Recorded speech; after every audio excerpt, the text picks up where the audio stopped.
Hello students, এডুমন্ত্র YouTube চ্যানেলের আরও একটা ইম্পর্টেন্ট এবং ইনফরমেটিভ সেশনে তোমাদেরকে মোস্ট ওয়েলকাম। আমাদের Indian geography MCQ discussion series, যেটা কিন্তু সমস্ত কম্পিটিটিভ এক্সামে যে জিওগ্রাফি এমসিকিউ আসে তাকে ফোকাস করে করানো, এবং এখানে আমি একটা এমসিকিউ এর সাথে সাথে শুধু একটাই অ্যান্সার বা ইনফরমেশনের কথা বলি না, তার সাথে সাথে রিলেটেড আরও যা যা ইনফরমেশান রয়েছে, বাকি অপশানগুলো থেকে কী কী কোশ্চেন হতে পারে, অথবা সেরকম সিমিলার টাইপের টপিকের ওপর আরও কী কী এমসিকিউ হতে পারে, সেই সমস্ত কিছু নিয়েই কিন্তু আলোচনা করি এই সিরিজে। এবং যারা যারা এর আগের ভিডিওগুলো দেখোনি তাদেরকে রিকোয়েস্ট করব যে সেগুলো অবশ্যই দেখে নিও।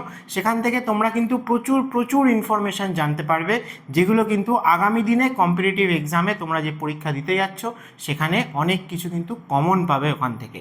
তাই যারা দেখোনি সেগুলো দেখে নিও, কারণ সেখানে অনেক কিছু অলরেডি আমি ডিসকাস করে দিয়েছি। তো চলো, আজকের সেশনেও সেরকমই ইনফরমেটিভ আলোচনা হবে। আজকের ফার্স্ট কোশ্চেন বলেছে, during which geological period did the Gondwana rock system predominantly form. তাহলে গন্ডোয়ানা রক সিস্টেম ইন্ডিয়াতে আমরা পাই কোথায় না, ছোটনাগপুর প্ল্যাটুকে বেস করে যে রিজিয়ানটা সেইখানে। এবং গন্ডোয়ানা রক সিস্টেম বলতেই সেখানে মেনলি আমরা পেয়ে থাকি হচ্ছে গন্ডোয়ানা কোল। ইন্ডিয়ার 98% কোলই হচ্ছে এই গন্ডোয়ানা কোল, যেটা বিটুমিনাস টাইপের। এবং এই গন্ড নামটা নিয়েও আমি আগের সেশনে কথা বলেছিলাম যে আমাদের সেন্ট্রাল ইন্ডিয়ার একটা ট্রাইবাল কমিউনিটি গন্ড, তাদের রেসপেক্টে এই রিজিয়ানটার নাম দেওয়া হয়েছে গন্ডোয়ানা। তাহলে এই যে গন্ডোয়ানা কোল, সেটা অ্যাকচুয়ালি কবে ফর্মেশন হয়েছিল না, যখন আমাদের ইন্ডিয়ান পেনিনসুলা গন্ডোয়ানা ল্যান্ডের পার্ট ছিল, অর্থাৎ সাউদার্ন হেমিস্ফিয়ারে লোকেটেড ছিল। কিন্তু এখন প্রেজেন্টলি ইন্ডিয়ান পেনিনসুলা মুভ করে চলে এসছে নর্দার্ন হেমিস্ফিয়ারে। তো সেই যে সময়টা, সেই সময়টাকে আমরা বলি যে প্যালিওজোইক এরা। এই প্যালিওজোইক মানে তিনটে এরা রয়েছে আমাদের, প্যালিওজোইক, মেসোজোইক এবং সিনোজোইক। প্রেজেন্টলি আমরা সিনোজোইক এরার একদম লাস্ট মানে সময়ে রয়েছি, দাঁড়িয়ে আছি। তো প্রথম যে প্যালিওজোইক এরা, সেই প্যালিওজোইক এরার একদম লাস্টের দিকের যে পিরিয়ড, যার নাম হচ্ছে পার্মিয়ান পিরিয়ড, সেই পার্মিয়ান পিরিয়ডে মূলত কিন্তু এই গন্ডোয়ানা কোলটা ডিপোজিট হয়েছিল।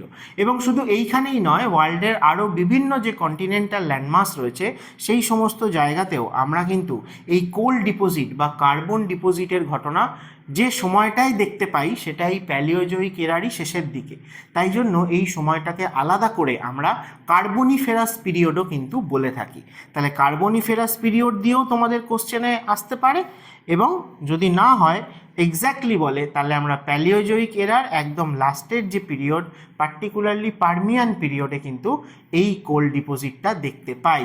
এবং সেখানে কোল ছাড়াও বিভিন্ন আলাদা আলাদা সেডিমেন্টারি ডিপোজিট, যেমন স্যান্ডস্টোন বা শেল, সেগুলোও আমরা দেখতে পাবো। নেক্সট বলেছে, which of the following is a shield plateau in India. Shield plateau বলতে কাদেরকে বোঝানো হয় না, মূলত যারা আর্থের সবথেকে পুরনো কন্টিনেন্টাল ল্যান্ডমাস বা কন্টিনেন্টাল ক্রাস্ট, যেগুলো মূলত অনেক পুরনো এবং দীর্ঘদিন ধরে একই রকমভাবে একটা শিল্ডের মতো, একটা বর্মের মতো আমাদের আর্থের ক্রাস্টের ওপরে রয়েছে। এবং জেনারেলি দেখা যায় যে এই রিজিয়ানগুলোতে আর্থকোয়েকের পসিবিলিটিও খুব কম, অর্থাৎ স্টেবল ল্যান্ডমাস। তাহলে আমাদের ইন্ডিয়ার মধ্যেও এরকম একটা স্টেবল ব্লক যদি আমরা বলি, তাহলে সেটা আমরা বলবো যে ডেকান প্ল্যাটু। এই ডেকান প্ল্যাটু যে রিজিয়ানটা, অর্থাৎ তাপি রিভার বা সাতপুরা রেঞ্জের সাউদার্ন সাইডে ইন্ডিয়ার যে ল্যান্ডমাসটা রয়েছে, ওয়েস্টে রয়েছে ওয়েস্টার্ন ঘাট, ইস্টে রয়েছে ইস্টার্ন ঘাট, সাউদার্ন মোস্ট পয়েন্ট হচ্ছে কন্যাকুমারী। এই যে রিজিয়ানটা, এই রিজিয়ানটাকে আমরা বলে থাকি ডেকান প্ল্যাটু। তাহলে ওভারঅল ইন্ডিয়ান পেনিনসুলার কথা বললে আমরা বলি যে সেটা আর্কিয়ান টাইপের রক সিস্টেম দিয়ে তৈরি, যার মেন রক হচ্ছে গ্রানাইট এবং তার মেটামরফিক ভার্সন নিস সিস্ট, এগুলো আমরা পেয়ে থাকি। তাহলে ওভারঅল আমাদের যে পেনিনসুলা, তারই সাউদার্ন পোর্শনটা হচ্ছে ডেকান প্ল্যাটু। তাহলে এই ডেকান প্ল্যাটুরও যেটা ফান্ডামেন্টাল বেসমেন্ট, সেটা কিন্তু আর্কিয়ান রক দিয়েই তৈরি।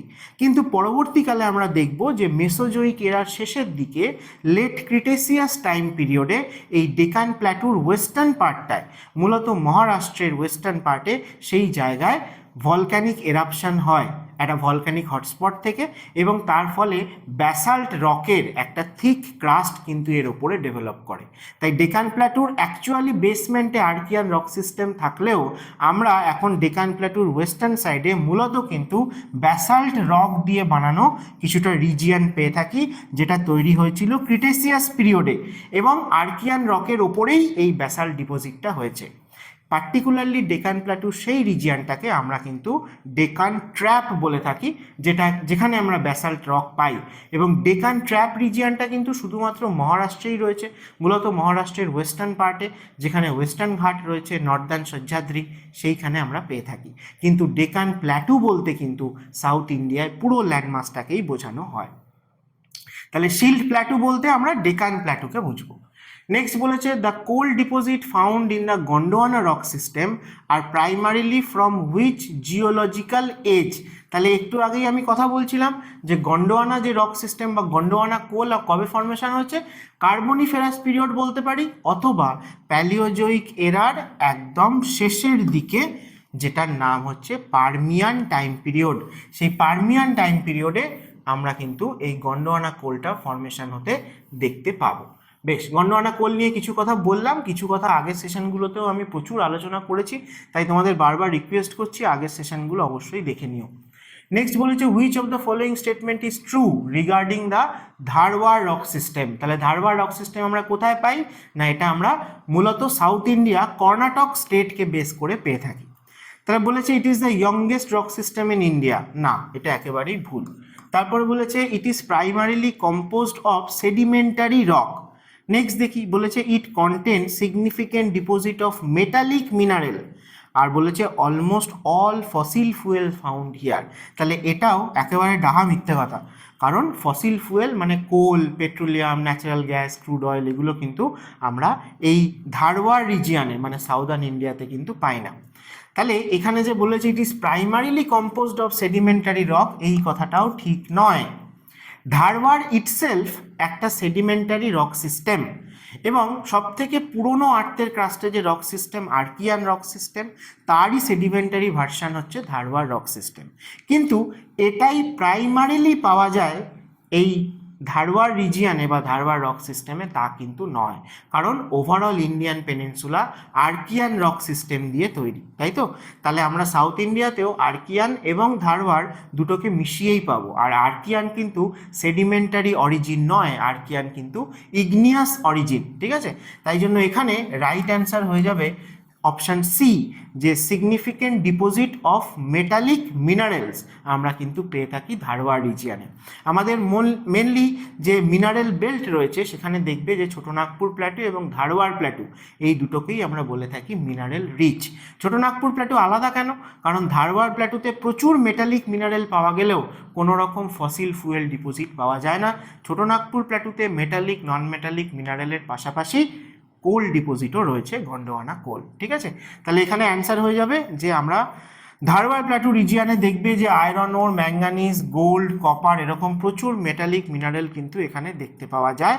এবং ধারওয়াড় যে রক সিস্টেমটা, সেটার জন্য অবশ্যই মনে রাখবে যে ইন্ডিয়ার ওল্ডেস্ট সেডিমেন্টারি রক সিস্টেম আমরা কোথায় পাই। তাহলে তখন আমরা অ্যান্সার করব যে ধারওয়াড় রক সিস্টেম, এবং যেটা মূলত কর্ণাটককে বেস করে রয়েছে আমরা কিন্তু সেখানে পেয়ে থাকি। এবং এটা ওল্ডেস্ট সেডিমেন্টারি রক সিস্টেম বললে আমরা ধারওয়াড়কে অ্যান্সার করব। ধারওয়াড় কোন রকের সেডিমেন্টারি ভার্সন? না, আর্কিয়ান রকের সেডিমেন্টারি ভার্সন। নেক্সট বলেছে Karakoram range primarily formed as the result of the collision between which two tectonic plate. তাহলে শুধু কারাকোরাম নয়, আমরা জানি যে ওভারঅল আমাদের হিমালয়ান যে রিজিয়ানটা, এই রিজিয়ানটাই আপলিফটেড হয়েছিল যখন ইন্ডিয়ান প্লেট এসে কোলাইড করেছিল ইউরেশিয়ান প্লেটের সাথে নিয়ার অ্যাবাউট, যদি আমরা দেখি তাহলে 50 মিলিয়ন ইয়ার্স এগো, তখন এই কারাকোরাম রেঞ্জটা ফর্মেশন হয়েছে। এবং তারপর তার সাউদার্ন সাইডে এক এক করে প্যারালালি অনেক কটা মাউন্টেন রেঞ্জ কিন্তু ফর্মেশন হয়েছে, এবং ওভারঅল হিমালয়ান মাউন্টেন সিস্টেমটা তৈরি হয়েছে। তাহলে সেটা ইন্ডিয়ান প্লেট আর ইউরেশিয়ান প্লেটের কলিশনেই হয়েছে। তাদের মাঝে আগে ছিল টেথিস নামক একটা অগভীর সমুদ্র, এবং তার নিচে তৈরি হয়েছিল জিওসিনক্লাইন ফিচার। সেই জিওসিনক্লাইন ফিচার থেকে দুটো প্লেটের কলিশন বা কনভার্জেন্ট বাউন্ডারিতে যে মাউন্টেন হবে সেটা সবসময় একটা ফোল্ড মাউন্টেনই হবে। তাই হিমালয় পুরোটাই ফোল্ড মাউন্টেনের এক্সাম্পল, এবং youngest fold mountain in the world. Next বলেছে approximately how many million years ago formation of Karakoram এইটা হয়েছিল, ঠিক আছে। তাহলে আমি একটু আগেই তো বললাম, আগের কোশ্চেনটাতেই ছিল যে নিয়ার অ্যাবাউট 50 মিলিয়ন ইয়ার্স এগো সেই সময় কিন্তু কারাকোরাম রেঞ্জটা ফর্মেশন হয়েছে, এবং সেটা এখনকার সিনোজোয়িক এরার মধ্যে পড়ে। সিনোজোয়িক এরার মধ্যে টার্সিয়ারি টাইম পিরিয়ডে পড়ে, এবং এই টার্সিয়ারি টাইম পিরিয়ডের মধ্যেও তোমরা দেখবে অনেকগুলো ইপক রয়েছে, যার মধ্যে একদম শুরুর দিকেই কিন্তু কারাকোরাম রেঞ্জ ফর্মেশন হয়েছে। নেক্সট বলেছে the Karakoram range is predominantly composed of which type of geological structure. তাহলে সেই জায়গায় জিওলজিটা কীরকম, না সেখানে কি সেডিমেন্টারি বেসিন পাওয়া যায়, নাকি শিল্ড প্ল্যাটু পাওয়া যায়, না ফোল্ড অ্যান্ড থ্রাস্ট বেল্ট রয়েছে, নাকি রিফট ভ্যালি রয়েছে। তাহলে যেহেতু এই রিজিয়নটা পুরোটাই জিওসিনক্লাইন ফিচার থেকে ফর্মেশন হয়েছে এবং ওয়ার্ল্ডে best example of young fold mountain, তাই জন্য কারাকোরামও কিন্তু সেই জায়গায় যে জিওলজিটা আমরা দেখতে পাই সেটা হচ্ছে ফোল্ড অ্যান্ড থ্রাস্ট বেল্ট, অর্থাৎ দুটো প্লেটের জাংশনে সেই জায়গায় প্রচণ্ড প্রেশার পড়েছে, থ্রাস্ট পড়েছে, এবং সেখানে সমুদ্রের নিচে যা কিছু সেডিমেন্টারি অরিজিন ছিল, জিওসিনক্লাইন ফিচার ছিল, সেগুলোও আপলিফ্ট করেছে, এবং তার সাথে সাথে এই কন্টিনেন্টাল ক্রাস্টেরও কিছু পার্ট প্রচণ্ড প্রেশার পড়ে ভাঁজ পড়ে কুঁচকে গেছে, অর্থাৎ ফোল্ড এবং থ্রাস্ট বেল্ট এটাই কিন্তু আমরা পেয়ে থাকি ইন্ডিয়ান ইউরেশিয়ান প্লেটের জাংশনে, যে জায়গাটা তৈরি হয়েছে ইন্টেন্স কম্প্রেশনাল ফোর্সের জন্য, ঠিক আছে, এবং দুটো প্লেটের কনভার্জেন্ট বাউন্ডারিতে এই হিমালয়ান মাউন্টেন সিস্টেমটা ফর্মেশন হয়েছে। নেক্সট বলেছে the Dras volcanic activity is related two which geological formation. খুব ইম্পর্টেন্ট, যেরকম একটা সেশনে আমি আলোচনা করেছিলাম যে এই যে বলা হয় ক্রিটেসিয়াস ভলক্যানিক অ্যাক্টিভিটি কিসের সাথে রিলেটেড, না ক্রিটেসিয়াস ভলক্যানিক অ্যাক্টিভিটি ইন্ডিয়াতে ডেকান ট্র্যাপ ফর্মেশনের সাথে রিলেটেড।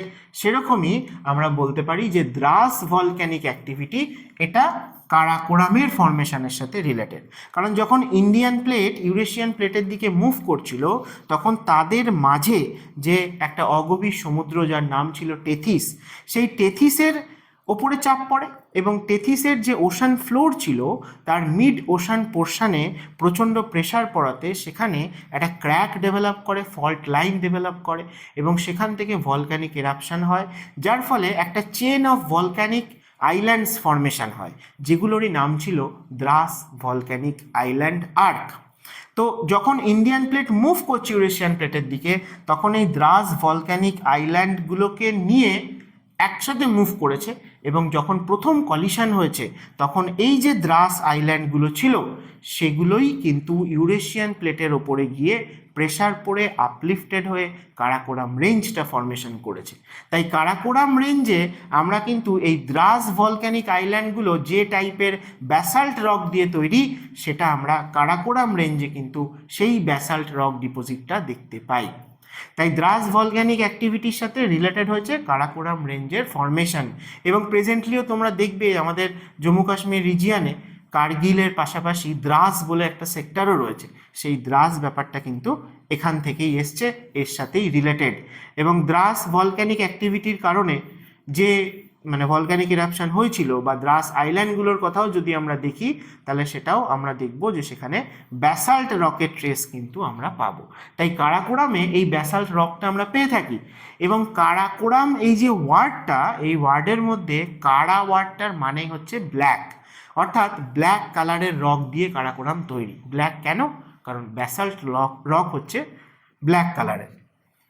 নেক্সট বলেছে Karakoram range serves as a natural boundary between which two countries. ঠিক আছে, তো এটা এখন একটুখানি ডিসপিউটেড কোশ্চেন, মানে এখানে more than one option true আছে, কারণ কারাকোরাম রেঞ্জকে যদি আমরা দেখি তাহলে আমাদের ইন্ডিয়ার একদম নর্দার্ন মোস্ট যদি বলা হয় মাউন্টেন রেঞ্জ, তো সেটা ইন্ডিয়া এবং ইন্ডিয়ান সাবকন্টিনেন্টও যদি বলা হয়, মানে ইন্ডিয়া পাকিস্তান সব একসাথে, তাহলেও সেই কথাটা ট্রু যে কারাকোরাম হচ্ছে নর্দার্ন মোস্ট একদম মাউন্টেন রেঞ্জ। তাই সে ইন্ডিয়ার সাথে চায়না তারও কিছুটা বাউন্ডারিতে পড়ে, আবার পাকিস্তানের সাথে চায়না তারও কিছুটা বাউন্ডারিতে পড়ে। এবং কারাকোরাম কিন্তু খুব ইম্পর্টেন্ট একটা ওয়াটার শেড বা ওয়াটার ডিভাইডও বটে, কারণ কারাকোরাম রেঞ্জের সাউদার্ন সাইডে আমরা ইন্দাস রিভারের ড্রেনেজ বেসিন পাই, আর কারাকোরাম রেঞ্জের নর্দার্ন সাইডে আমরা চায়না বা তাজিকিস্তানে ইয়ারকান্দ রিভারের বেসিনকে পাই। তো সেই জন্য কারাকোরাম শুধুমাত্র পাকিস্তান বা ইন্ডিয়ার সঙ্গে চায়নাকে সেপারেট করেছে তাই নয়, এটা কিন্তু এই রিজিয়নের ইম্পর্ট্যান্ট একটা ওয়াটার শেড বা ওয়াটার ডিভাইডও বটে। বাকি কারাকোরাম রেঞ্জ সম্বন্ধে আরও অনেক কথা আমি আগের সেশনগুলোতে আলোচনা করেছি, তোমরা সেগুলো অবশ্যই দেখো, বারবার বলছি, কারণ একই জিনিস বারবার আলোচনা করে তো লাভ নেই, ঠিক আছে? তাই আমি নতুন কিছু আরও তোমাদের সাথে শেয়ার করার চেষ্টা করছি। বলেছে which significant trade root historically pass through the Karakoram range. তাহলে স্বাভাবিকভাবেই তোমরা জানো যে সিল্ক রোড বা সিল্ক রুট, এই সিল্ক রুটের কথা কিন্তু বিভিন্ন জায়গাতেই আমাদের নাম আসে, কারণ এই হিমালয়ান রিজিয়ান কিন্তু অ্যাজ এ ব্যারিয়ারের মতো ইন্ডিয়ান সাবকন্টিনেন্টের নর্দার্ন সাইডে দাঁড়িয়ে আছে। তাহলে সেন্ট্রাল এশিয়ার সঙ্গে বা এশিয়ার আদার কান্ট্রির সঙ্গে বাই ল্যান্ড ইন্ডিয়াতে যা ট্রেড হতো সব কিছু কিন্তু এই হিমালয়ান রেঞ্জকে ক্রস করেই হতো। তাই তার মাঝে এরকম আমরা অনেক এনশিয়েন্ট মাউন্টেন পাসেসকে পাবো, যেগুলোকে আমরা বলে থাকি যে সিল্ক রুটের পার্ট। তো সেরকম শুধুমাত্র মানে কারাকোরাম রেঞ্জ নয়, কারাকোরাম রেঞ্জে কারাকোরাম পাস যেরকম রয়েছে সেরকম আরও অনেক মাউন্টেন পাস রয়েছে। তাছাড়াও আমাদের এই রিজিয়নে যে এনশিয়েন্ট পাসগুলো, যেরকম খারদুংলা পাস, যেরকম বানিহাল পাস, জোজিলা পাস, অথবা উত্তরাখণ্ডে মানা, নীতি, লিপুলেক বা হিমাচল প্রদেশে রোটাং পাস, ঠিক আছে? তো এই সমস্ত পাসগুলো, সিকিমেও তোমরা জানো যে নাথুলা, জেলেপলা, এগুলো সবই কিন্তু এনশিয়েন্ট সিল্ক রুটের পার্ট ছিল, যার মাধ্যমেই কিন্তু চায়না বা সেন্ট্রাল এশিয়ার সঙ্গে ইন্ডিয়ান সাবকন্টিনেন্টের যে ট্রেড সেটা কিন্তু মেনটেন হতো, ঠিক আছে? নেক্সট বলেছে the Karakoram highway connecting Pakistan আর China traverse the major mountain pass in Karakoram range. Karakoram highway হচ্ছে এখন ওয়ার্ল্ডের মধ্যে বলা হয় যে 8th ওয়ান্ডার, কারণ এই অল্টিটিউডে মানে 4 লেন অল ওয়েদার হাইওয়ে সেটা কিন্তু চায়নাই বানিয়েছে, এবং যেটা গিলগিট বালতিস্তান রিজিয়ানে রয়েছে, যেটা প্রেজেন্টলি পাকিস্তান অকুপাইড কাশ্মীরের মধ্যে পড়ে, এটা অ্যাকচুয়ালি ইন্ডিয়ান টেরিটরি। তো সেই গিলগিট বালতিস্তান রিজিয়ানে আমরা দেখব যে পাকিস্তানের সাথে চায়নার জিংজিয়াং যে প্রভিন্স, সেই জিংজিয়াং প্রভিন্সকে কানেক্ট করেছে এই কারাকোরাম হাইওয়ে, যেটা কিন্তু অ্যাক্রস কারাকোরাম পাস নেই। এটা খুব ইম্পর্টেন্ট, কারণ কারাকোরাম পাস কিন্তু ইন্ডিয়া আর চায়নার মধ্যে কানেক্টিভিটি মেনটেন করে, বাট কারাকোরাম হাইওয়ে চায়না আর পাকিস্তানের মধ্যে যে কানেক্টিভিটি মেনটেন করে সেটা রয়েছে অ্যাক্রস খুঞ্জেরাব পাস, ঠিক আছে? খুব ইম্পর্টেন্ট, এটা তোমরা মনে রেখো যে খুঞ্জেরাব পাস দিয়ে কিন্তু কারাকোরাম হাইওয়ে রয়েছে, ঠিক আছে? আচ্ছা চলো নেক্সট কোশ্চেনে যাওয়ার আগে তোমাদের বলে দিই যে WBCS 2024 প্রিলিমিনারি আশা করা যায় যে ওয়েস্ট বেঙ্গলে ইলেকশনের রেজাল্ট বেরোনোর পরে 2-3 মাসের মধ্যে হয়ে যাবে। তো এখনও যতটা টাইম আছে সেটা কিন্তু WBCS প্রিলিমিনারিকে ক্র্যাক করার পক্ষে যথেষ্ট, প্রোভাইডেড যদি তোমরা এডুমান্ত্রার যে গাইডেন্স সেইটা ফলো করো, এডুমান্ত্রার যে এত মক টেস্ট সিরিজ সেগুলো যদি তোমরা ট্রাই করে দেখো, তাহলে সেখান থেকে তোমরা কিন্তু তোমাদের প্রিপারেশনকে অনেকটা বেটার করতে পারবে, এবং এই মক টেস্ট থেকেও প্রচুর কোশ্চেন কিন্তু তোমরা WBCS-এ কমন পাবে, কারণ বিগত 10 বছরের ট্রেন্ড এডুমান্ত্রার কোশ্চেনের তাই বলছে। তো WBCS 2024-এর প্রিলিমকে ফোকাস করে তোমরা যদি এখনও চাও এডুমান্ত্রাতে রেগুলার কোর্সে কিন্তু জয়েন করতে পারো, যেখানে সাবজেক্ট ওয়াইজ তোমরা আলাদা ক্লাস পেয়ে যাবে, তার সাথে সাথে টিচারদের সঙ্গে 1-to-1 মেন্টরশিপ পেয়ে যাবে, এবং তার সাথে প্রচুর ক্লাস টেস্ট এবং মক টেস্টও পাবেই। তাই তোমরা রেগুলার স্টুডেন্ট হিসেবেও জয়েন করতে পারো। আবার যদি কেউ চাও যে কতটা প্রিপারেশন হয়েছে আমার, কোথায় আমি দাঁড়িয়ে আছি সেটাকে টেস্ট করার জন্য মক টেস্ট দেবো, মক টেস্টও কিন্তু প্রচুর অফার করা হচ্ছে এডুমান্ত্রার তরফ থেকে। যেমন সিলেবাস ওয়াইজ বা টপিক ওয়াইজ তোমরা এরকম 16টা মক পেয়ে যাবে মাত্র 499-এ, এবং প্রিলিমিনারি যেরকম হয় সেরকম ফুল লেন্থ 200 মার্কসের MCQ সেট সেটাও কিন্তু তোমরা 15টা পেয়ে যাবে মাত্র 499-এ, এবং দুটোই যদি তোমরা একসাথে কেনো তাহলে এখানে মোর দ্যান কিন্তু 6000 তোমরা MCQ পেয়ে যাচ্ছ মাত্র 799, সেখানে কিন্তু আরও স্পেশাল ডিসকাউন্ট থাকছে। তাই যদি তোমরা ইন্টারেস্ট থাকো বা সিরিয়াস অ্যাসপিরেন্ট যারা আছো তাদেরকে বলবো যে আর দেরি করো না, কারণ বেশি সময় কিন্তু আর হাতে নেই। চলো নেক্সট কোশ্চেনে আমরা চলে যাই। বলছে দ্য আরাবল্লী mountain is an example of which type of mountain according to formation. ভালো করে কোশ্চেন পড়তে হবে আমাদের, ঠিক আছে? যদি বলতো যে which type of mountain is আরাবল্লী, তাহলে আমরা প্রেজেন্টের কথা বলতাম, অর্থাৎ সেটা একটা রেসিডুয়াল মাউন্টেন বা ক্ষয়জাত পর্বত। কিন্তু বলেছে যে অ্যাকর্ডিং টু ফরমেশন আরাবল্লী কী টাইপের মাউন্টেন। আরাবল্লীকে আমরা কীভাবে চিনি না, oldest fold mountain of the world. তাহলে অ্যাকর্ডিং টু ফরমেশন যদি বলা হয় তাহলে আরাবল্লী একটা fold mountain but presently residual mountain. যদি বলা হয় যে আরাবল্লীতে অ্যাকর্ডিং টু ফরমেশন বা অরিজিনালি কী টাইপের রক পাওয়া যেত, তাহলে যেহেতু সেটা ফোল্ড মাউন্টেন অবশ্যই আমরা সেডিমেন্টারি রক পাবো। কিন্তু প্রেজেন্টলি আমরা আরাবল্লীতে কী টাইপের রক পাই? সেডিমেন্টারি রকটা এতদিনে ট্রান্সফর্ম হয়ে গেছে, কনভার্ট হয়ে গেছে কিসে? মেটামরফিক রকে। অর্থাৎ এখন কিন্তু আমরা রূপান্তরিত শিলা পেয়ে থাকি। এই যে আরাবল্লীতে রিজিয়ানে এত ফেমাস মার্বেল পাওয়া যায়, তা মার্বেল কি? সেডিমেন্টারি রকেরই মেটামরফিক ভার্সন। তাহলে near about 2.5 billion years ago কিন্তু আরাবল্লী ফর্মেশন হয়েছিল এবং the oldest fold mountain in the world. এবং কবে হয়েছিল টাইম পিরিয়ড বললে আমরা বলবো যে প্রি ক্যাম্ব্রিয়ান এরাতে ফর্মেশন হয়েছিল। এই প্রি ক্যাম্ব্রিয়ান এরাতেও দুটো ইম্পর্টেন্ট পিরিয়ড রয়েছে। একটা হচ্ছে আর্কিয়ান টাইম পিরিয়ড, যে সময়ে ইন্ডিয়ান পেনিনসুলা ফর্মেশন হয়েছে, যে আমরা বলি যে আর্কিয়ান রক সিস্টেম দিয়ে ইন্ডিয়ান পেনিনসুলা তৈরি। সেই আর্কিয়ান একটা টাইম পিরিয়ড যেটা প্রি ক্যাম্ব্রিয়ান এরার মধ্যে পড়ে এবং সবথেকে oldest time period. Pre Cambrian error মধ্যে এই আর্কিয়ান টাইম পিরিয়ডের পরের টাইম পিরিয়ডটার নাম হচ্ছে প্রোটেরোজোইক টাইম পিরিয়ড। এই প্রোটেরোজোইক টাইম পিরিয়ডে, প্রি ক্যাম্ব্রিয়ান এরার প্রোটেরোজোইক টাইম পিরিয়ডে আরাবল্লী কিন্তু ফর্মেশন হয়েছিল।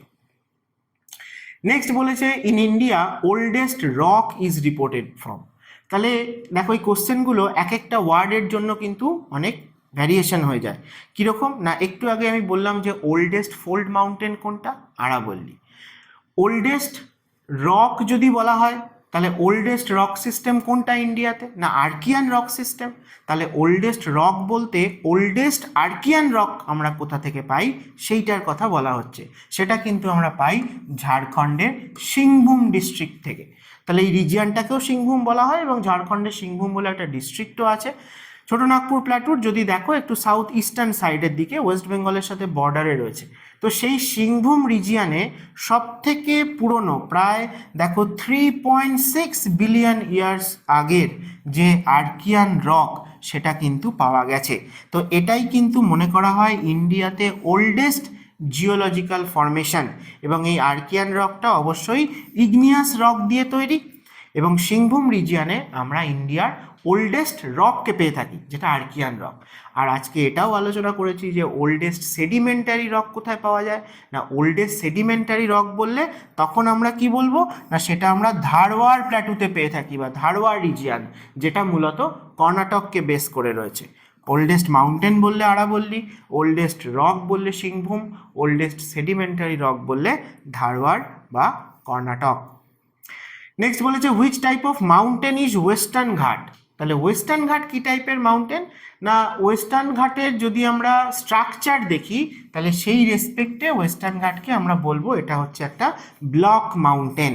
তা ব্লক মাউন্টেন কীভাবে তৈরি হয়? না আর্থের ক্রাস্টে যদি কোথাও কোনো ফল্ট তৈরি হয় বা ক্র্যাক তৈরি হয় সেখান থেকে আমরা দেখতে পাই যে কিছুটা ল্যান্ডমাস টেকটনিক অ্যাক্টিভিটির কারণেই যদি হঠাৎ করে বসে যায় বা সাবসিডেন্স হয় অথবা কোনো ল্যান্ডমাস যদি হঠাৎ উঠে যায়, তাহলে এরকম একটা ফল্ট লাইন থেকে এই আপলিফটমেন্ট বা ডাউনওয়ার্ড মুভমেন্ট হলে পরে সেইখানে মাউন্টেন রেঞ্জটার খুব স্টিপ স্লোপ আমরা দেখতে পাই। তাহলে ওয়েস্টার্ন ঘাট এভাবেই ফর্মেশন হয়েছিল যখন ইন্ডিয়ান পেনিনসুলা গন্ডোয়ানা ল্যান্ডের পার্ট ছিল অর্থাৎ সাউদার্ন হেমিস্ফিয়ারে ছিল।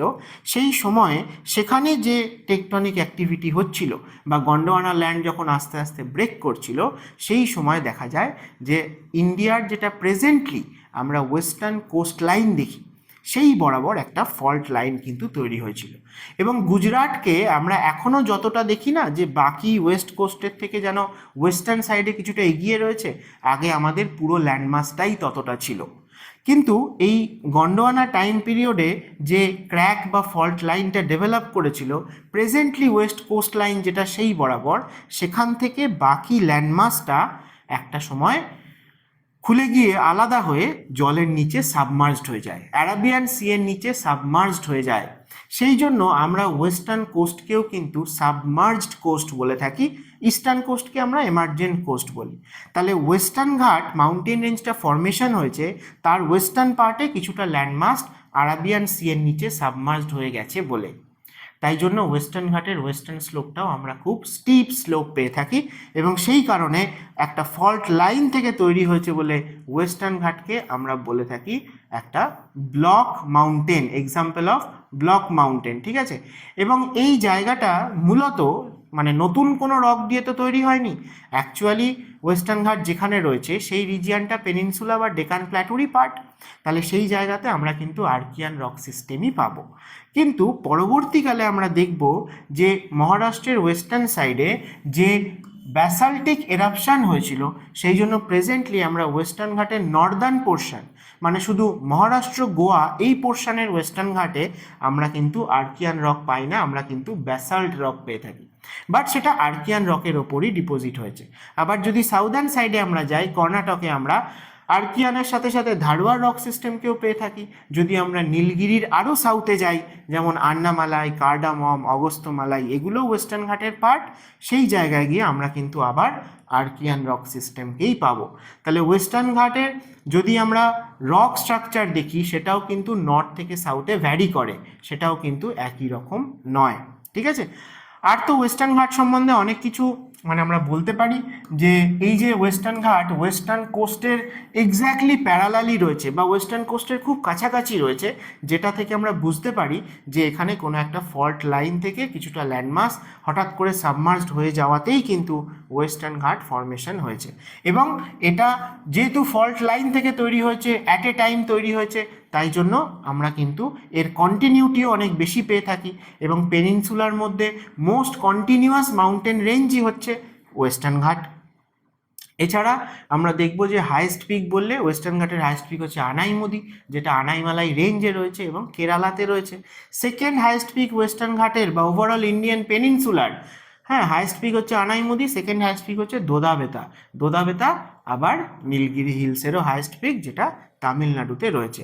এবং এটা একটা বায়োডাইভার্সিটি হটস্পটও বটে, এবং ওয়েস্টার্ন ঘাটে প্রচুর রেনফল হয়ে থাকে, মনসুন রেনফল, তাই জন্য আমরা কিন্তু রিচ বায়োডাইভার্সিটি ওয়েস্টার্ন ঘাটে দেখতে পাই। এবং ওয়েস্টার্ন ঘাট শুরু হয়েছে তাপি রিভারের জাস্ট সাউথ থেকে, তারপরে মহারাষ্ট্র, গোয়া বা গুজরাটে অল্প রয়েছে, তারপরে মহারাষ্ট্র, গোয়া, কর্ণাটক, কেরালা এবং তামিলনাড়ুর মধ্যে অল্প আমরা পেয়ে থাকি। তো এই হচ্ছে ওয়েস্টার্ন ঘাটের ব্যাপার। তো ওয়েস্টার্ন ঘাটের যেহেতু ওয়েস্টার্ন পার্টটা সাবমার্জড হয়ে তৈরি হয়েছিল, সেই জন্যই কিন্তু ওয়েস্টার্ন ঘাটের ওয়েস্টার্ন স্লোপটা বেশি স্টিপ স্লোপ আমরা পেয়ে থাকি। আর আরেকটা জিনিস হচ্ছে এই ল্যান্ডমাসটা সাবমার্জড হয়েছিল কবে, মানে যদি বলা হয় যে ওয়েস্টার্ন ঘাট ফর্মেশনটা ঠিক কোন সময় হয়েছে, তাহলে গন্ডোয়ানা টাইম পিরিয়ডে এই ফল্ট লাইনটা ক্রিয়েট হলেও এই ল্যান্ডমাসটার সাবমার্জেন্স এবং ওয়েস্টার্ন ঘাটের এক্সিস্টেন্স এটা কিন্তু হিমালয়া ফর্মেশনের সময় থেকে রয়েছে। কারণ হিমালয়া ফর্মেশনের সময় যখন ইন্ডিয়ান প্লেট এসে কোলাইড করেছে ইউরেশিয়ান প্লেটের সাথে, তখন ইন্ডিয়ান পেনিনসুলার প্রচণ্ড জার্কিং ফেস করে এবং তার ফলেই ওই ল্যান্ডমাসটা সাবমার্জড হয়ে যায়, এবং তখন থেকেই ওয়েস্টার্ন ঘাট as a mountain range exist করছে। এবং সেই সময় থেকেই ইন্ডিয়ান পেনিনসুলা কিছুটা ইস্টার্ন সাইডে বা সাউথ ইস্টার্ন সাইডের দিকে টিল্ড হয়ে যায়, ঝুঁকে যায়। তাই জন্য ওভারঅল ইন্ডিয়ান পেনিনসুলার স্লোপটা বা ডেকান প্ল্যাটুর স্লোপটা আমরা কিন্তু ইস্টার্ন সাইডে পেয়ে থাকি, বে অফ বেঙ্গল বা ইস্টার্ন কোস্টের দিকে, ঠিক আছে। চলো, অনেক আলোচনা হলো ওয়েস্টার্ন ঘাট নিয়ে। নেক্সট বলছে the term syntaxial bend in the context of the Himalaya refers to. তাহলে হিমালয়ার দুটো এন্ডে আমরা দুটো বেন্ট দেখতে পাই, একটা ওয়েস্টার্ন এন্ড যেখানে নাঙ্গা পর্বত রয়েছে, আর একটা ইস্টার্ন এন্ড যেখানে নামচা বারোয়া রয়েছে। তাহলে এই যে দুটো সিনটেক্সিয়াল বেন্ট, এই দুটো অ্যাকচুয়ালি কি জিজ্ঞেস করেছে না, এটাকে আমরা বলতে পারি যা curvature of eastern and western extremities of the range. রেঞ্জটার একদম ওয়েস্টার্ন মোস্ট লিমিট আর ইস্টার্ন মোস্ট লিমিটে আমরা এই সিনটেক্সিয়াল বেন্টটা পেয়ে থাকি। এবং এই বেন্ট নেওয়ার পরে আমরা দেখব ওয়েস্টার্ন সাইডে নাঙ্গা পর্বতের পরে গ্রেটার হিমালয়ার এক্সটেনশন আমরা যেরকম পাকিস্তানে পাই, সুলেমান রেঞ্জ, কিরথার রেঞ্জ বলা হয়, তেমনি ইস্টার্ন সাইডে নামচা বারোয়ার পর থেকে গ্রেটার হিমালয়ার এক্সটেনশন আমরা মায়ানমারে পেয়ে থাকি, যেটাকে আমরা আরাকানিয়মা রেঞ্জ বলে থাকি। আর শুধুমাত্র গ্রেটার হিমালয়ারই যে দুটো এন্ডে সিনটেক্সিয়াল বেন্ট হয়েছে তাই নয়, দুটো রিভার যারা টিবেট থেকে অরিজিনেট হয়েছে তারাও কিন্তু এই দুটো রিজিয়ান দিয়েই সিনটেক্সিয়াল বেন্ট নিয়ে, অর্থাৎ শার্প ইউটার্ন নিয়ে গ্রেটার হিমালয়াকে কাট করে তবে ইন্ডিয়ান সাবকন্টিনেন্টে এন্টার করেছে। তাহলে নাঙ্গা পর্বতের কাছে আমরা কাকে পাই না, সেটা হচ্ছে ইন্দাস রিভার, যে ইন্ডিয়া থেকে পাকিস্তানে এন্টার করেছে, এই সিনটেক্সিয়াল বেন্ড ক্রিয়েট করেছে বা শার্প ইউটার্ন বেন্ড নিয়েছে।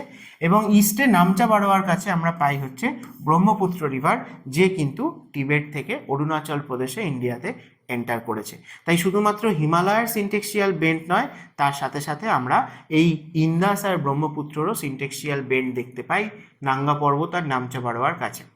পরের কোশ্চেনটা এটা নিয়েই আছে, the eastern syntaxial bend of Himalaya associated with which major rivers U turn. তাহলে ব্রহ্মপুত্র হবে অ্যান্সার। নামচা বারোয়ার কাছে আমরা ব্রহ্মপুত্র রিভারকে শার্প ইউটার্ন বেন্ট নিতে দেখতে পাই। এবং রিসেন্টলি এই জায়গাটা নিয়ে কিন্তু নিউজেও আছে। কি নিউজ আছে না, চায়না বলছে যে ওয়ার্ল্ডের মধ্যে লার্জেস্ট ড্যাম বানাতে চলেছে এই রিজিয়ানটায় নামচা বারোয়ার কাছে, যেখানে আমরা ব্রহ্মপুত্রের ডিপ গর্জ পেয়ে থাকি, যেখানে সে ইউটার্ন নিচ্ছে নামচা বারোয়া পিকটাকে, সেই ইস্টার্ন সিনটেক্সিয়াল বেন্টে। এবং সেই জায়গা দিয়ে ইন্ডিয়াতে অরুণাচল প্রদেশে এন্টার করছে দিহং রিভার নাম নিয়ে। কোন পাসের কাছাকাছি দিয়ে না, ইয়াং ইয়াপ পাস, খুব ইম্পর্টেন্ট। আর নেক্সট যেটা বলছিলাম যে চায়না বলছে যে মেডক বলে টিবেটের ইস্টার্ন মোস্ট যে কাউন্টি রয়েছে, সেই মেডক কাউন্টিতে ব্রহ্মপুত্র রিভারের ওপর চায়না কিন্তু তৈরি করতে চলেছে ওয়ার্ল্ডের লার্জেস্ট ড্যাম। এবং যেটাকে কাউন্টার করার জন্য ইন্ডিয়াও কিন্তু অরুণাচল প্রদেশে ব্রহ্মপুত্র রিভার বা তার যে ইম্পর্টেন্ট ট্রিবিউটারিগুলো রয়েছে তাদের উপরও কিন্তু মাল্টিপারপাস প্রজেক্ট তৈরি করছে। তো সেই সম্পর্কে তোমাদের বলে রাখি কারেন্ট অ্যাফেয়ার্স হিসেবে, দিহং রিভারে অর্থাৎ অরুণাচল প্রদেশে আপার দিহং প্রজেক্ট তো রয়েছেই, তার সাথে সাথে ব্রহ্মপুত্রের সবথেকে ইম্পর্টেন্ট যে ট্রিবিউটারি, যাকে লার্জেস্ট ট্রিবিউটারি অফ ব্রহ্মপুত্র বলে, সুবনশিরি রিভার, সেই সুবনশিরি রিভারও টিবেট থেকে অরুণাচলে এন্টার করেছে। এবং তার ওপর কিন্তু আমরা তৈরি করছি আপার সুবনশিরি প্রজেক্ট। এবং এই আপার সুবনশিরি প্রজেক্টের আন্ডারে অনেকগুলো ড্যাম রয়েছে। তার মধ্যে রিসেন্টলি একটা হাইড্রো ইলেকট্রিক প্রজেক্ট নিউজে এসছে, যার নাম হচ্ছে ওজু হাইড্রো ইলেকট্রিক প্রজেক্ট। এই ওজু হাইড্রো ইলেকট্রিক প্রজেক্টটা কিন্তু আপার সুবনশিরি প্রজেক্টেরই পার্ট। এবং তোমাদের এটাও জানা উচিত যে সুবনশিরি রিভার শুধুমাত্র ব্রহ্মপুত্রের লার্জেস্ট ট্রিবিউটারি নয়, সবথেকে বেশি ওয়াটার এবং সেডিমেন্ট তো কন্ট্রিবিউট সে করেই। ব্রহ্মপুত্র এবং সুবনশিরির মিটিং প্লেসে আসামে তৈরি হয়েছে ওয়ার্ল্ডের লার্জেস্ট রিভারাইন আইল্যান্ড মাজুলি, তাই তো, যেটা আসামের লখিমপুর বা জোরহাটের কাছে রয়েছে। নেক্সট কোশ্চেন বলেছে, which geological process is primarily responsible for the uplift of the Himalayan mountain range. তাহলে হিমালয়ান মাউন্টেন রেঞ্জ ফরমেশনের জন্য আমাদের কি হতে হয়েছিল না, ইউরেশিয়ান প্লেট আর ইন্ডিয়ান প্লেটের কলিশনের দরকার ছিল। তাহলে ইন্ডিয়ান প্লেট আর ইউরেশিয়ান প্লেট কোলাইড করেছে মুখোমুখি, তাই তাদের মাঝে যে বাউন্ডারিটা সেটাকে আমরা বলি কনভার্জেন্ট বাউন্ডারি। এবং সেই কনভার্জেন্ট বাউন্ডারিতে হিমালয় ফরমেশন হয়েছে কেন না, কন্টিনেন্টাল কলিশন হয়েছিল, তাই নিয়ার অ্যাবাউট 50 মিলিয়ন ইয়ার্স এগো তখন থেকেই ফরমেশনটা শুরু হয়েছে। প্রথম হয়েছে কারাকোরাম রেঞ্জ এবং তারপর তার সাউদার্ন সাইডে প্যারালাল যে রেঞ্জগুলো রয়েছে 1 বাই 1 কিন্তু ফরমেশন হয়েছে। সবাই টার্সিয়ারি পিরিয়ডে হয়েছে, কিন্তু তার মধ্যে আলাদা আলাদা ইপকে ফরমেশন হয়েছে, ঠিক আছে। কেউ প্যালিওসিন ইপক, কেউ মায়োসিন ইপক, কেউ প্লিস্টোসিন ইপক, এইভাবে, ঠিক আছে। এবং সেই জন্য পুরোটাই আমরা হিমালয়কে বলে থাকি যে সে কিন্তু টেথিসের নিচে যে সেডিমেন্টারি রক ছিল, সেখানে যে জিওসিনক্লাইন ফিচার ফরমেশন হয়েছিল, সেখান থেকে তৈরি হওয়া ফোল্ড মাউন্টেন এবং ওয়ার্ল্ডের সবথেকে ইয়াংগেস্ট ফোল্ড মাউন্টেন, এবং যেটা এখনও কিন্তু অল্টিটিউড তার ইনক্রিজ করছে। নেক্সট বলছে যে which of the following is related to the folding of Tethys geosyncline. তাহলে টেথিস জিওসিনক্লাইনের যে ফোল্ডিং হওয়া সেটা কিসের সাথে রিলেটেড। তাহলে এতক্ষণ আমরা সবাই নিশ্চয়ই বুঝতে পারবো যে কিসের সাথে রিলেটেড না, হিমালয়া ফরমেশনের সাথে রিলেটেড। কারণ টেথিস জিওসিনক্লাইন এবং তারই যে ফোল্ড, তার ফলেই কিন্তু হিমালয়া ফোল্ড মাউন্টেন ফরমেশন হয়েছে, যেটা নিয়ে আমি এতক্ষণ আলোচনা করছি। নেক্সট বলেছে the structural division of the Himalaya from south two north. তাহলে অনেকগুলো প্যারালাল রেঞ্জ আছে, আমরা সাউথ থেকে নর্থে, নর্থ থেকে সাউথে যেরকম প্যারালাল রেঞ্জগুলোকে ডিভাইড করি, সেরকম হিমালয়াকে কিন্তু ওয়েস্ট ইস্টেও ডিভিশন করা হয় বিভিন্ন রিভারের রেসপেক্টে, সেটাও ইম্পর্টেন্ট। যাই হোক, এখানে তোমরা সাজাতে পারছো কি, পরপর যদি আমরা সাউথ থেকে নর্থের দিকে যাই, তাহলে প্রথমে তো শিবালিককে পাওয়া যায় সব থেকে সাউদার্ন মোস্ট, তাহলে শিবালিক রয়েছে যেগুলোতে সেগুলোই হবে। এবং অপশান ডিতে শিবালিকের পর গ্রেটার রয়েছে, তা তো হবে না, শিবালিক হবে, তার নর্থে লেসার বা মিডল হিমালয়া, তার নর্থে গ্রেটার হিমালয়া, তার নর্থে টেথিস হিমালয়া, তারও নর্থে বললে জাস্কার রেঞ্জ, তার নর্থে লাদাখ, তার নর্থে কারাকোরাম রেঞ্জ। এইভাবে আমরা পরপর কিন্তু সাজাতে পারি। তো এখানে শিবালিক, একে আমরা আউটার হিমালয়া বলে থাকি, এবং সব থেকে লাস্ট যে রেঞ্জটা ফরমেশন হয়েছে হিমালয়ার সেইটা। এবং অ্যাকর্ডিং টু ফরমেশন শিবালিক আবার গ্রেটার আর মিডল হিমালয় থেকে কিছুটা ডিফারেন্ট, কারণ গ্রেটার আর মিডল হিমালয় থেকে যা কিছু এরোশন হয়ে এসছিল, রিভার বা গ্লেশিয়ারগুলো যা কিছু নিয়ে এসছিল, সেগুলো ডিপোজিট করে বিভিন্ন অ্যালুভিয়াল ফ্যানস ফরমেশন করেছিল মিডল হিমালয়ের সাউদার্ন সাইডে। পরবর্তীকালে ইন্ডিয়ান প্লেট যখন আরও প্রেশার দেয়, এই অ্যালুভিয়াল ফ্যানস বা পিডমন্ট ডিপোজিশনগুলো আপলিফটেড হয়ে গিয়ে শিবালিক বা আউটার হিমালয়া ফরমেশন করেছে, যাকে আমরা কিন্তু ফুট হিলস অফ হিমালয়াও বলে থাকি। লেসার হিমালয়া বা মিডল হিমালয়া, যাকে আমরা হিমাচল নামেও চিনে থাকি, এবং হিমালয়ান রিজিয়ানে most of the hill station তোমরা যে বেড়াতে যাও সেগুলো ম্যাক্সিমাম কিন্তু সব মিডল হিমালয়াতে রয়েছে। আর গ্রেটার হিমালয়া, একে আমরা ইনার হিমালয়া বা সেন্ট্রাল হিমালয়া নামে চিনে থাকি। কেন? কারণ এই greater Himalaya exactly Eurasian plate আর ইন্ডিয়ান প্লেটের জাংশনে রয়েছে, তাদের ইনার পোর্শনে রয়েছে, তাই তাকে ইনার বা সেন্ট্রাল হিমালয়া বলে। এবং সারা বছর গ্রেটার হিমালয়া স্নো দিয়ে ঘেরা থাকে, তুষারাবৃত থাকে, তাই জন্য আমরা কিন্তু একে হিমাদ্রিও বলে থাকি। হিমাদ্রি বলতেও গ্রেটার হিমালয়কে বোঝায়। আর টেথিস হিমালয় হচ্ছে গ্রেটার হিমালয়ের নর্দার্ন স্লোপে পাওয়া যায়, এবং যাকে টিবেটিয়ান হিমালয়ও বলা হয়ে থাকে। একদম নর্দার্ন মোস্ট যে পোর্শন অফ গ্রেটার হিমালয়া, সেই জায়গাটায় আমরা কিন্তু টেথিসের যে সেডিমেন্টারি রক, তার অনেক ফসিল রিচ সেডিমেন্টারি রক আমরা কিন্তু সেই জায়গাটায় পেয়ে থাকি, যেটা রয়েছে গ্রেটার হিমালয়েরও নর্দার্ন সাইডে। চলো নেক্সট কোশ্চেন যাওয়ার আগে তোমাদেরকে আবার বলে দিই যে প্রিলিমিনারি সামনে এগিয়ে এসছে, এবং তার জন্য মক টেস্ট দেওয়াটা কিন্তু খুব ইম্পর্টেন্ট। শুধু পড়ে গেলে আমরা বুঝতে পারি না যে আমাদের প্রিপারেশন ঠিক কোথায় দাঁড়িয়ে আছে। নিজেকে যাচাই করার জন্য মক টেস্ট দেওয়া দরকার। পরীক্ষার হলে যে অ্যাটমসফিয়ার, সেটার সাথে নিজেকে হ্যাবিচুয়েটেড রাখতে গেলেও কিন্তু ঠিক সেই রকমভাবেই টাইম ধরে মক টেস্ট দেওয়া, প্র্যাকটিস করা খুব জরুরি। কারণ তারও একটা এক্সপিরিয়েন্স লাগে যে 200টা কোশ্চেনের মধ্যে 200টা তো আর আমি অ্যান্সার করে আসি না, কিন্তু কোন কোশ্চেনগুলো চুজ করব, কতগুলো করব, কি ওয়েতে এতগুলো কোশ্চেনকে ট্যাকেল করব, সেসবের জন্য মক টেস্ট দেওয়াটা জরুরি। এবং এর আগেই বললাম যে এডুমান্ত্রা প্রচুর টাইপের মক টেস্ট কিন্তু তোমাদের জন্য অ্যারেঞ্জ করেছে।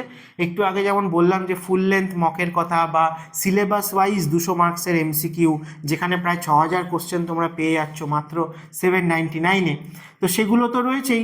তার সাথে সাথে আরও একটা স্পেশাল টাইপের মক টেস্ট রয়েছে, যাকে আমরা বলছি উইকলি টেস্ট সিরিজ, এবং এটা কিন্তু অনেক দিন ধরেই চলছে, কন্টিনিউ হচ্ছে। এভরি উইক এভরি সাবজেক্টের টেস্ট হচ্ছে। তোমরা যারা যারা এখনও নেবে তারাও কিন্তু আগেরগুলো সবকটাই পেয়ে যাবে। এবং এর মূল বৈশিষ্ট্য কি না, এখানে প্রত্যেকটা সাবজেক্টের অ্যাটলিস্ট 15টা করে তো সেট রয়েছে, প্রতি সেটে 50 করে কোশ্চেন রয়েছে। এবং শুধুমাত্র রাইট অ্যান্সার নয়, তার সাথে সাথে তোমাদেরকে কিন্তু একটা এক্সপ্লানেশনও দেওয়া হচ্ছে। তো এই এক্সপ্লানেশনটার মধ্যেও কিন্তু অনেক ইম্পর্টেন্ট ইনফরমেশান রয়েছে, যেগুলো থেকে কিন্তু আরও এরকম এমসিকিউ আগামী কম্পিটিটিভ এক্সামে হতে পারে। তাহলে এখানেও কিন্তু তোমরা 6 থেকে প্রায় 8000 এমসিকিউ পেয়ে যাবে, এবং সঙ্গে উইথ এক্সপ্লানেশান। তাহলে সমস্ত জেনারেল স্টাডিজের সাবজেক্ট এবং ইংলিশ এখানে ইনক্লুড রয়েছে। তার সাথে সাথে ম্যাথ জিআইয়েরও তোমরা কিন্তু ফ্রি প্র্যাকটিস সেট পেয়ে যাবে। তো এই উইকলি টেস্ট সিরিজটা তোমরা যদি নাও, তাহলে তোমাদের পড়বে হচ্ছে 999-এ তোমরা পেয়ে যাচ্ছ। কিন্তু তোমরা যদি এই উইকলি মক টেস্ট বা syllabus wise mock, full length mock সব কিছু একসাথে নাও, তাহলে কিন্তু প্রায় 12-13 হাজার কোশ্চেন তোমরা মাত্র 1499-এ পেয়ে যাবে স্পেশাল ডিসকাউন্টেড অফারে। তাই জন্য তোমরা যারা যারা সিরিয়াস অ্যাসপিরেন্ট রয়েছো, WBCS বা অন্যান্য স্টেট বা সেন্টারের কম্পিটিটিভ এক্সাম দিচ্ছ, তাদের জন্য বলবো তোমাদের কাছে কিন্তু খুবই হেল্পফুল হবে, তোমরা নিয়ে ট্রাই করে দেখতে পারো। নেক্সট কোশ্চেন বলেছে, in the Tsangpo suture zone is significant because. কেন না, কারণ in the Tsangpo suture zone, একে আমরা শর্টে ITSZও বলে থাকি। সেটা কি ডিনোট করছে না, সেটা ডিনোট করে হচ্ছে যে boundary between the Indian plate and Eurasian plate. Indian plate আর ইউরেশিয়ান প্লেটের এক্স্যাক্ট বাউন্ডারিতে যে ফল্ট লাইনটাকে আমরা পাই সেই ফল্ট লাইনটাকেই বলা হয় ইন্দা সাংপো সিচুয়োর জোন বা ITSZ। এটা কিন্তু গ্রেটার হিমালয়ের জাস্ট নর্দার্ন সাইডে রয়েছে এবং গ্রেটার হিমালয়ের জাস্ট নর্দার্ন সাইডে গেলে আমরা মানস সরোবর থেকে ওয়েস্টার্ন সাইডে কাকে পাই? ইন্দাস রিভার ভ্যালিকে পাই, ইস্টার্ন সাইডে সাংপো বা ব্রহ্মপুত্র রিভার ভ্যালিকে পাই। তাহলে এই দুটো রিভার যেখান দিয়ে ফ্লো করছে সেটাই হচ্ছে সেই ফল্ট লাইনটা যেটা এক্স্যাক্টলি ইন্ডিয়ান প্লেট আর ইউরেশিয়ান প্লেটের বাউন্ডারি, সেইটাকে আমরা বলি ITSZ।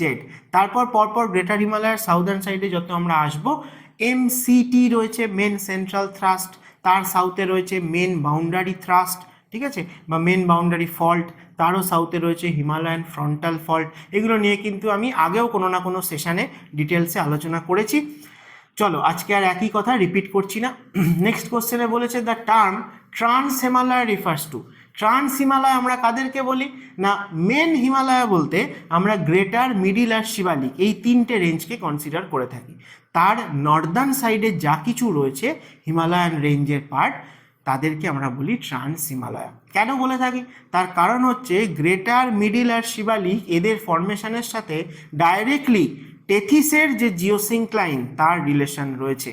কিন্তু গ্রেটার হিমালয়ের নর্দার্ন সাইডে যে রেঞ্জগুলো সেগুলো টেথিস জিওসিনক্লাইন থেকে তৈরি হয়নি, সেগুলো ইউরেশিয়ান প্লেটের বা ইউরেশিয়ান যে ল্যান্ডমাস তার যে কন্টিনেন্টাল ক্রাস্ট সেগুলোই কিন্তু ভাঁজ পড়ে কুচকে গিয়ে ফরমেশন হয়েছে। এক্সাম্পল হিসেবে আমরা বলতে পারি কারাকোরাম, লাদাখ, জাস্কার, টিবেটে কৈলাস রেঞ্জ, এগুলো হচ্ছে পার্ট অফ ট্রান্স হিমালয়া। ঠিক আছে, লাদাখ, জাস্কার, কৈলাস আর কারাকোরাম, এদের মধ্যে কৈলাস রেঞ্জ টিবেটে রয়েছে, কারাকোরাম, লাদাখ, জাস্কারকে আমরা ইন্ডিয়াতে পেয়ে থাকি। তাহলে তারাই হচ্ছে অ্যাকচুয়ালি ট্রান্স হিমালয়া। তাহলে কি হবে না, northern ranges parallel to main Himalayan range, তাদেরকেই আমরা বলবো ট্রান্স হিমালয়া। আর ফরমেশনের দিক দিয়ে মানে বয়সের দিক দিয়ে, এজের দিক দিয়ে দেখতে গেলে কিন্তু ট্রান্স হিমালয়া মেন হিমালয়ার আগে ফরমেশন হয়েছে। ঠিক আছে, নেক্সট বলেছে Shivalik range is also known as, একটু আগেই তো আমি বললাম যে শিবালিক ফরমেশনের দিক দিয়ে গ্রেটার আর মিডিলের থেকে আলাদা। কেন না, গ্রেটার আর মিডিল হিমালয়া থেকে যা কিছু এরোশন হয়ে এসে ডিপোজিট হয়েছিল মিডিল হিমালয়ার সাউথে, সেই যে পিডমন্ট ডিপোজিশনগুলো বা অ্যালুভিয়াল ফ্যান্সগুলো সেগুলোই আপলিফটেড হয়ে শিবালিক ফরমেশন হয়েছে। তাই Shivalik according to formation different than greater আর মিডিল হিমালয়া।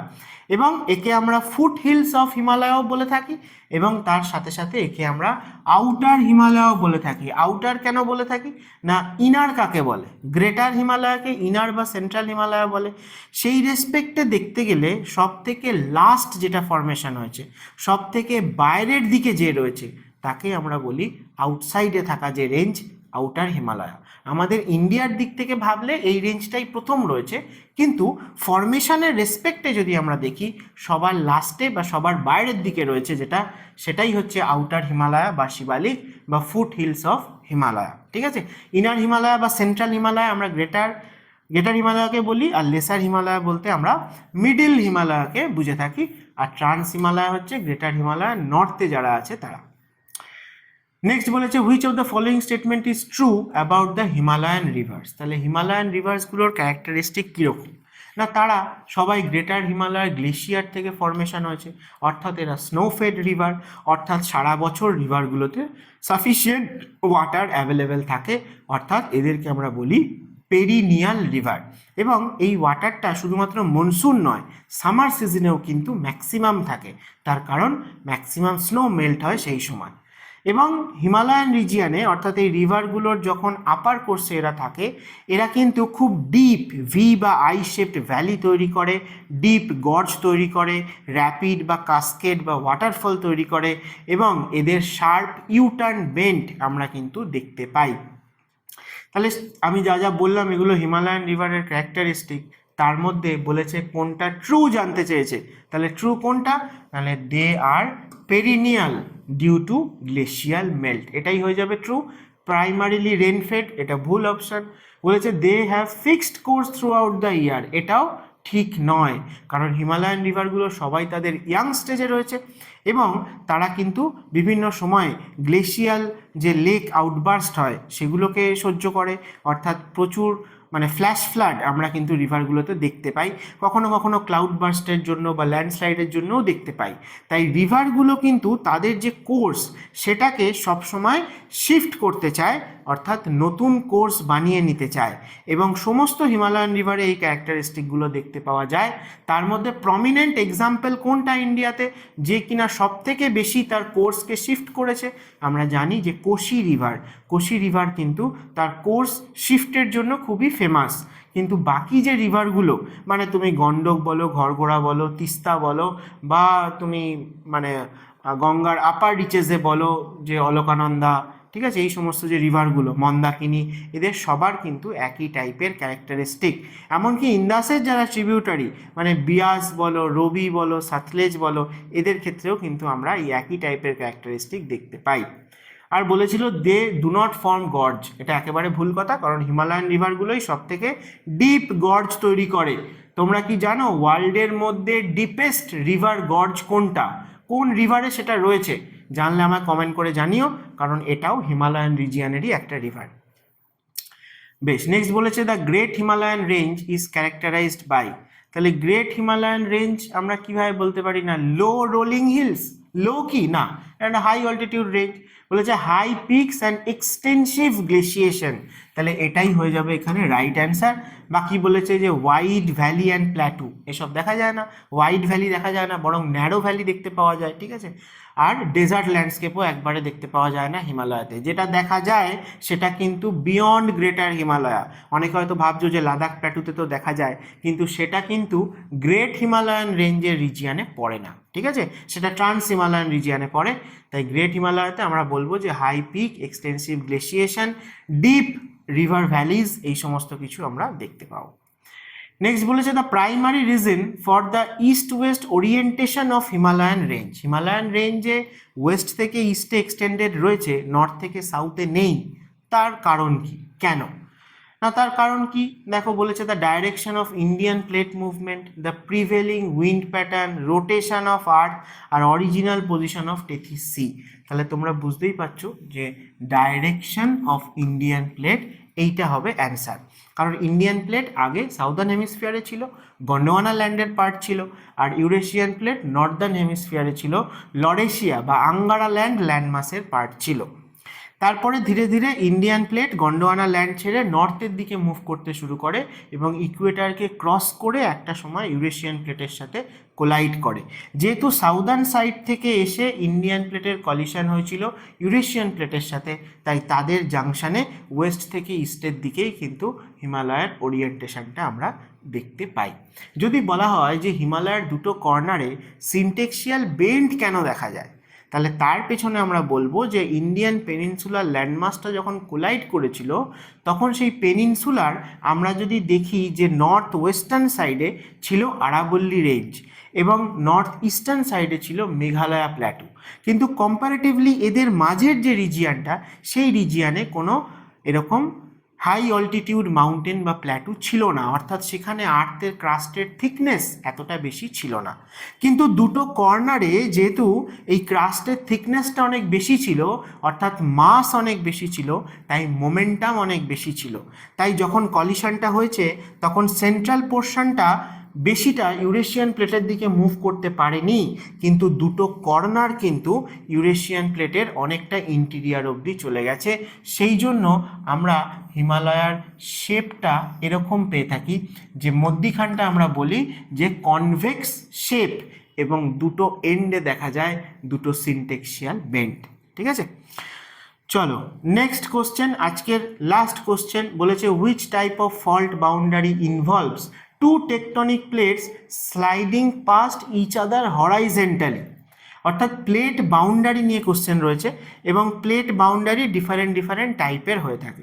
এটা নিয়েও বোধহয় আমি আগের সেশনে আলোচনা করেছি, আরও একবার করে দিচ্ছি। চলো, দুটো প্লেট যখন মুখোমুখি কোলাইড করে তাদের বাউন্ডারিকে বলি কনভার্জেন্ট বাউন্ডারি। দুটো প্লেট যখন একটা আরেকটার থেকে দূরে সরে যায় তখন তাদের মাঝে যে বাউন্ডারি সেটাকে আমরা বলি ডাইভারজেন্ট বাউন্ডারি। এবং দুটো প্লেট যদি একটা আরেকটার পাশ দিয়ে মুভ করে হরাইজেন্টালি, যেটা এখানে জানতে চেয়েছে, তাকে আমরা বলি ট্রান্সফর্ম বাউন্ডারি। ঠিক আছে, তাকে আমরা বলি ট্রান্সফর্ম বাউন্ডারি। তাহলে আমরা ইন্ডিয়ান প্লেটের কথা বলছিলাম। ইন্ডিয়ান প্লেটের কোন দিকে কি বাউন্ডারি রয়েছে এটা আমাদের অবশ্যই জানা দরকার। ইন্ডিয়ান প্লেটের নর্দার্ন সাইডে ইউরেশিয়ান প্লেটের সাথে কনভার্জেন্ট বাউন্ডারি রয়েছে, যেখানে হিমালয়া গোটা মাউন্টেন সিস্টেমটা ফর্মেশন হয়েছে। ইন্ডিয়ান প্লেটের যদি আমরা ইস্টার্ন বাউন্ডারি দেখি, তাহলে সেখানে রয়েছে বার্মা প্লেট বা অস্ট্রেলিয়ান প্লেট, তার সাথেও কিন্তু ইন্ডিয়ান প্লেটের কনভার্জেন্ট বাউন্ডারিতে রয়েছে, তৈরি হয়েছে। এবং সেই বাউন্ডারিতে আমরা কিন্তু মানে বে অফ বেঙ্গলের নিচে একটা সাবমেরিন রিজকে পেয়ে থাকি, যাকে বলা হয় 90 ইস্ট রিজ, এবং তারই কিছু কিছু পোর্শন যেগুলো সি লেভেল থেকে ওপরে রয়েছে আমরা বলি আন্দামান নিকোবর আইল্যান্ড। তাহলে ওই জায়গাটা দিয়ে ইন্ডিয়ান প্লেটের ইস্টার্ন বাউন্ডারি পাস করছে এবং যেটা কনভার্জেন্ট বাউন্ডারি। তারপরে আসি সাউদার্ন বাউন্ডারি। সাউদার্ন বাউন্ডারি কীরকম হবে না, গন্ডোয়ানা ল্যান্ডে একসাথে ছিল, ইন্ডিয়া ছিল, আফ্রিকা ছিল, আন্টার্কটিকা ছিল, অস্ট্রেলিয়া ছিল, সবাই আস্তে আস্তে সেপারেট হয়ে মুভ করেছে। তাহলে ইন্ডিয়ান প্লেট সাউদার্ন সাইড থেকে আন্টার্কটিকান প্লেটকে ছেড়ে নর্দার্ন সাইডের দিকে মুভ করেছে। তাই আন্টার্কটিকান প্লেটের থেকে ইন্ডিয়ান প্লেট আস্তে আস্তে দূরে সরে গেছে। তাই এদের দুজনের মাঝে বাউন্ডারিটা হবে ডাইভারজেন্ট বাউন্ডারি, এবং ইন্ডিয়ান ওশানের সাউদার্ন সাইডে আমরা এই ডাইভারজেন্ট বাউন্ডারিতে ফল্ট লাইনটা কিন্তু পেয়ে থাকি। আর লাস্ট পড়ে থাকে ট্রান্সফর্ম বাউন্ডারি, এবং আমাদেরও পড়ে আছে ইন্ডিয়ান প্লেটের শুধুমাত্র ওয়েস্টার্ন সাইডের কথা বলতে। তাহলে ইন্ডিয়ান প্লেটের ওয়েস্টার্ন বাউন্ডারিটা সত্যি সত্যি ট্রান্সফর্ম বাউন্ডারি, কারণ যখন গন্ডোয়ানা ল্যান্ড ছেড়ে ইন্ডিয়ান প্লেট মুভ করছে, তখন পাশে যে আফ্রিকা ছিল বা আরাবিয়ান প্লেট ছিল, তাদের থেকে ইন্ডিয়ান প্লেট বেশি মুভ করেছে। মানে আফ্রিকান প্লেট আর আরাবিয়ান প্লেটকে যেন ওভারটেক করে চলে এসছে ইন্ডিয়ান প্লেট। তাই তাদের মাঝের যে বাউন্ডারি সেটা হয়ে যাবে ট্রান্সফর্ম বাউন্ডারি। এবং এই ট্রান্সফর্ম বাউন্ডারিতে আমরা দুটো জিনিস মনে রাখবো, যে আফ্রিকান প্লেটের সাথে ইন্ডিয়ান প্লেটের ট্রান্সফর্ম বাউন্ডারিতে আমরা একটা ফল্ট লাইন বা একটা ফ্র্যাকচার জোন পাই, যার নাম হচ্ছে আওয়েন ফ্র্যাকচার জোন। এবং এই রিজিয়ানে মানে সমুদ্রের নিচেই ভলক্যানিক এরাপশনের ফলে বিভিন্ন সাবমেরিন এরকম মাউন্টেন রিজ ফর্মেশন হয়েছে, যার মধ্যে খুব ইম্পর্টেন্ট হচ্ছে কার্লসবার্গ রিজ। এই কার্লসবার্গ রিজ আর আওয়েন ফ্র্যাকচার জোন, এই দুটো জিনিসকে আমরা ইন্ডিয়ান প্লেট এবং আফ্রিকা আরাবিয়ান যে প্লেট, এই দুইয়ের মাঝে যে ট্রান্সফর্ম বাউন্ডারি, সেখানে কিন্তু ফর্মেশন হতে দেখতে পাই। তো চলো, ইন্ডিয়ান প্লেটের সব বাউন্ডারি চারিদিকে আমাদের জানা হয়ে গেল। তাহলে বেশ, আজকের ভিডিওটা এই অবধিই থাক। তাহলে অনেক ইনফরমেশন শেয়ার করলাম, আগেও অনেক করেছি, আরও অনেক আগামী দিনে করব। তোমাদের যদি ভালো লাগে তাহলে ভিডিওটাতে লাইক করো। যদি মনে হয় অনেক কিছু নতুন শিখতে পারছো, জানতে পারছো, তাহলে বাকি যারা তোমাদের চেনা জানা বন্ধু বান্ধব কম্পিটিটিভ পরীক্ষার জন্য খাটছে, ঠিক আছে, প্রিপারেশান নিচ্ছে, এরকম অ্যাসপিরেন্ট রয়েছে, তাদের সাথে শেয়ার করো। এবং আমাদের এডুমন্ত্রা চ্যানেলকে অবশ্যই সাবস্ক্রাইব করো, কারণ এরকমই বিভিন্ন সাবজেক্টের বিভিন্ন গুরুত্বপূর্ণ টপিকের ওপর ডিসকাশন কিন্তু তোমরা পেয়ে যাবে আমাদের এডুমন্ত্রা চ্যানেলে। দেখা হচ্ছে আবার নেক্সট ভিডিওতে। সবাই ফাটিয়ে পড়াশোনা চালিয়ে যাও, ভালো থেকো।